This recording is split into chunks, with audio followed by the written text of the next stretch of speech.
Salut à tous, on se retrouve aujourd'hui pour parler du FC Barcelone en ce lundi 17 novembre et on commence tout d'abord avec l'équipe féminine parce que ce week-end elle jouait le Classico face au Real Madrid féminin, c'était samedi après, à 16 h, c'était au stade Montjuïc. Et le Barça féminin s'est imposé 4-0 face au Real Madrid. Donc 10 victoires au bout de 11 journées de Liga féminine. C'est un rouleau compresseur, bien sûr, cette équipe du FC Barcelone féminin. A noter qu'elle prenne maintenant 7 points d'avance sur le Real Madrid féminin qui est classé deuxième, bien sûr, de cette Liga. Donc félicitations aux filles. On continue, on va parler maintenant de la trêve internationale, mais hommes, bien sûr. Donc juste une petite info aussi sur l'équipe féminine. Il y avait plus de 36 276 supporters qui étaient présents au stade, bien sûr, Montjuïc pour suivre cette rencontre. Donc pas mal de monde. On bascule maintenant, bien voilà, comme j'ai dit, sur la trêve internationale avec quelques rencontres du week-end. Tiens, l'Espagne joue contre la Géorgie, c'était je crois samedi exactement. Donc victoire 4-0 des Espagnols. Donc l'Espagne est quasiment qualifiée. Il ne faudra pas perdre demain face à la Turquie avec 6 buts d'écart pour valider la première place et du coup valider son ticket, bien sûr, pour jouer la future Coupe du Monde. Et côté espagnol, pas mal de joueurs du FC Barcelone ont joué. Donc Ferran Torres, donc il a joué 80 minutes, il a été bon. Un but, une passe D pour Ferran Torres, qu'on va parler juste après. Poku Barsi, il a joué les 90 minutes. Clean sheet en plus. Et Fermin Lopez, il a joué les 28 dernières minutes de la partie. Daniel Mo aussi, qui aurait pu potentiellement jouer, il n'a pas joué. Il jouera peut-être demain contre la Turquie. Donc, n'oubliez pas qu'il n'y avait pas Pedri qui était forfait. Il y avait ni Lamine Yamal aussi qui était forfait. Donc voilà, sur les 4 qui étaient présents du Barça, 3 ont pu jouer lors de cette rencontre. Et concernant Ferran Torres, qui a fait un gros match bien sûr. Donc buteur, passeur D, il a obtenu un penalty, 3 tirs, 51 ballons touchés et une passe clé. Vraiment grosse performance à chaque fois qu'il va en Espagne. À chaque fois, il est bon bien sûr, Ferran Torres. Donc il a gagné bien sûr l'Euro. Donc meilleur buteur de la Ligue des Nations. Il a marqué lors de l'Euro. Il a marqué lors d'une Coupe du Monde. Il a inscrit lors des qualifications des buts pour la Coupe du Monde. Déjà dans le top 10 des meilleurs buteurs de tous les temps du côté de l'Espagne. Donc très critiqué, détesté, mais Ferran Torres prendra sa retraite avec une carrière spectaculaire avec son équipe nationale. C'est que des fois il y a des critiques envers bien sûr Ferran Torres, en tout cas en Espagne les gars, il fait le taf à chaque fois. Ferran. Et Ferran tient sur son compte Instagram: le meilleur est encore à venir. Ferran le requin, allez l'Espagne. Voilà ce qu'il a pu dire. Et je vais m'efforcer de marquer plus de buts et de progresser dans le classement des meilleurs buteurs de tous les temps du côté de l'Espagne. Et c'est un rêve de faire partie des 10 meilleurs buteurs de cette équipe nationale aux côtés de légendes, bien sûr, du côté de cette sélection. Voilà ce qu'il y a à dire sur les Espagnols. Encore un match demain contre la Turquie et après ça sera fin de trêve bien sûr pour les Espagnols. Il y avait également l'Angleterre de Marcus Rashford. Ils ont joué hier contre l'Albanie. Donc il a commencé de base remplaçant. Rashford, il est entré en jeu en seconde période. Donc il a délivré une passe D, une victoire 2-0, un doublé d'Harry Kane. Il a été passeur D, Marcus Rashford. Donc il a joué également, exactement 15 minutes. Voilà, donc fin de match, mais voilà, une passe D, un tir, 2 passes clés. Donc en 15 minutes, c'est pas mal. Il a été très bon lors de son entrée en jeu. Marcus Rashford, et du coup, ses statistiques, si on rajoute cette passe D en plus, un club plus sélection, c'est 7 buts, 8 passes D. Voilà, depuis le début de saison pour Marcus Rashford. Voilà ce qu'il y a à dire les gars sur cette trêve internationale. Voilà. On bascule maintenant sur le Barça bien sûr. Donc ça revient bientôt. Donc là le prochain match, donc là on est le 17, prochain match le 22. Le 22 c'est samedi les gars. Donc samedi à domicile contre Bilbao. Ça sera un gros match bien sûr, belle affiche. Ensuite Chelsea le 25 et Alaves ensuite le 29. On continue avec ce Spotify Camp Nou. Vous savez le stade tout simplement. Quand est-ce que le Barça pourra venir? Peut-être aujourd'hui, lundi, les gars, on pourrait peut-être avoir une grande nouvelle.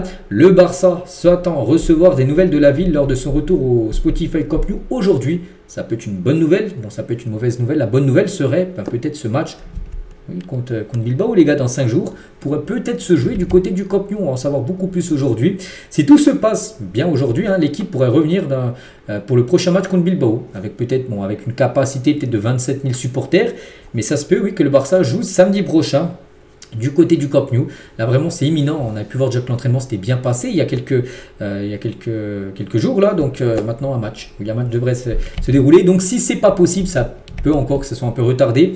Bon voilà, si c'est pas encore ok, si le Barça ne reçoit pas aujourd'hui la licence 1B, c'est cette licence là qu'il faut bien sûr pour que le club puisse revenir au Camp Nou, et il faudra retarder le retour jusqu'au 29 novembre contre Alaves. Donc là, ce match-là contre il y a Chelsea et puis Alaves qui sera de nouveau à domicile.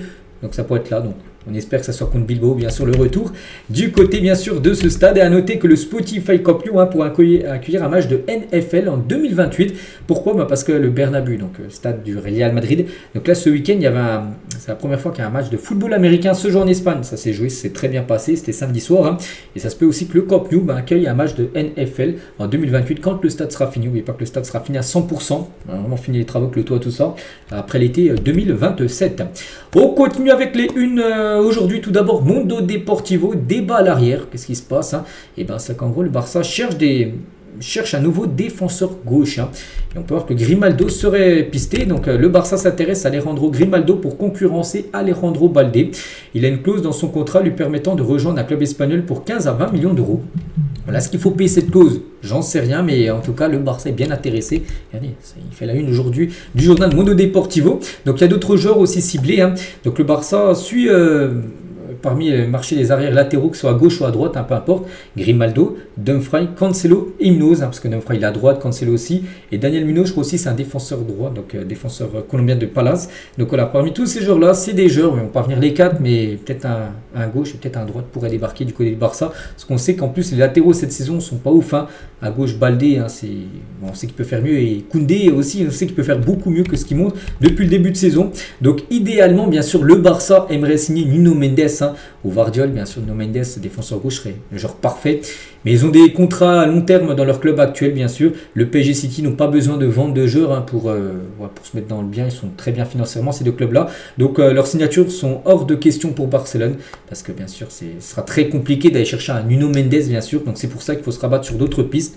Et voilà, il y a ces joueurs-là comme Grimaldo qui intéressent fortement, bien sûr, le Barça. Et pour revenir sur Baldé, donc le Barça pense qu'une partie du problème avec la forme d'Alejandro Baldé récemment est que Gérard Martin et Geoffrey Torrent, donc d'autres défenseurs gauche qui peuvent concurrencer tout simplement Baldé, et bien en gros que les deux, donc Martin et Torrent, ne sont pas assez bons pour se battre sérieusement pour une place de titulaire. En gros, il est dans son fauteuil, Baldé.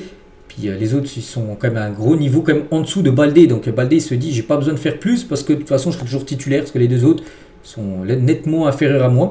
Donc c'est pour ça que le Barça aimerait ramener quand même par exemple un Grimaldo qui pourrait bien sûr booster en gros Alejandro Baldé pour ressortir le meilleur de lui-même, tout simplement.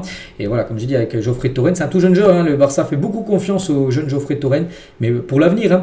Mais il reconnaît qu'il n'est pas prêt pour l'équipe première actuellement, surtout en défense. Voilà, il y a trop de lacunes pour jouer dans un club comme le Barça. Peut-être dans 4-5 ans s'il a pris de l'expérience, mais pour l'instant, c'est beaucoup trop juste.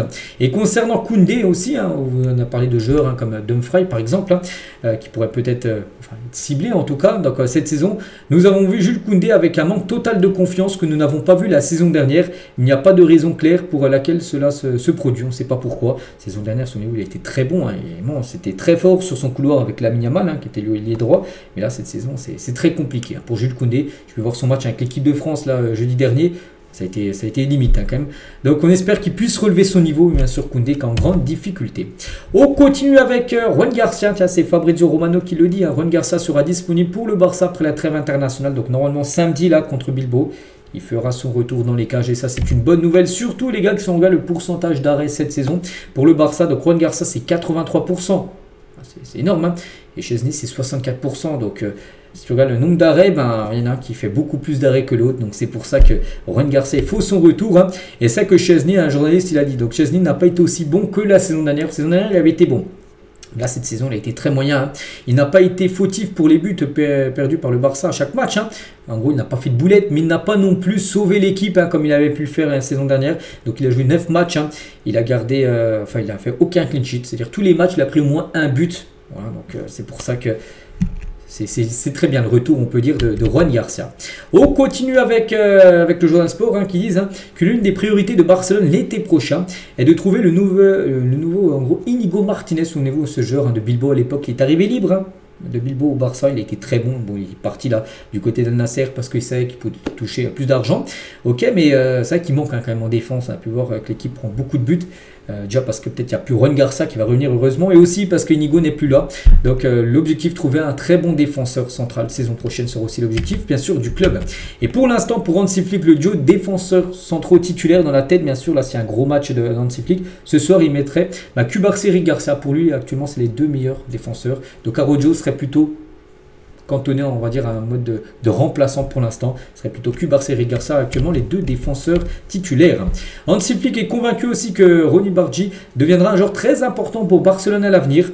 Bon, maintenant, enfin actuellement, il a de temps en temps un peu de temps de jeu, mais c'est vrai que voilà, il joue quand même ailier. Je vois ailier droit en plus, là, avec Lamine Yamal, il n'y a pas de concurrence. Hein. Lamine, bien sûr, est totalement supérieur, mais voilà, de temps en temps jouer, bien sûr, ça peut être bien pour lui. Mais c'est un joueur surtout pour le futur, hein, surtout jeune joueur, bien sûr. Hein.